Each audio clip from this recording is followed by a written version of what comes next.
حضرت جابر رضی اللہ تعالیٰ عنہ فرماتے ہیں کہ حضور اکرم صلی اللہ علیہ وسلم نے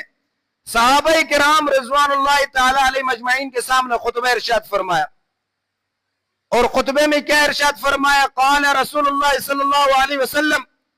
فَإِنَّ خَيْرَ الْحَدِيثِ کتاب اللہ، سب سے بہترین کلام اللہ تبارک و تعالیٰ کا کلام ہے، سب سے بہترین کلام اللہ تبارک و تعالیٰ کا کلام ہے، اور وہ کلام قرآن مجید ہے۔ خیر الحدی حدی محمد صلی اللہ علیہ وسلم، اور سب سے بہترین سیرت،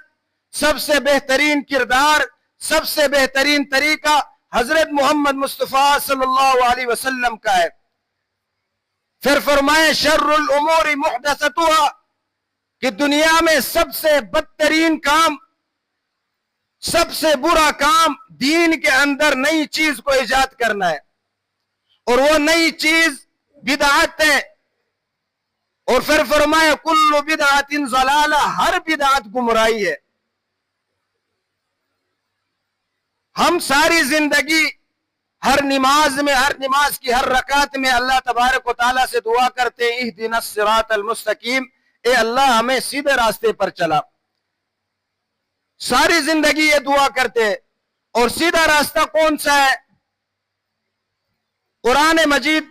میں اللہ تبارک و تعالیٰ فرماتے وَأَنَّ هَذَا صِرَاطِي مُسْتَقِيمًا فَاتَّبِعُوهُ وَلَا تَتَّبِعُوا السُّبُلَ، سیدھا راستہ قرآن مجید والا راستہ ہے جو قرآن مجید دکھاتا ہے، اور یہ قرآن مجید جو راستہ دکھاتا ہے وہ راستہ سیدھا اللہ تبارک و تعالیٰ تک انسان کو پہنچاتا ہے، اور قرآن مجید جو راستہ دکھا رہا ہے، جو اللہ تبارک و تعالیٰ تک پہنچانے والا راستہ ہے،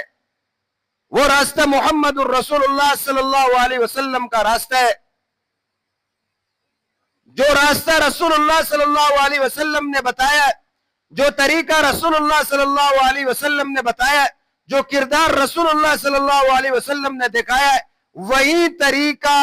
نجات پانے والا ہے، وہی راستہ اللہ تک پہنچانے والا ہے، وہی راستہ کامیابی کا راستہ ہے۔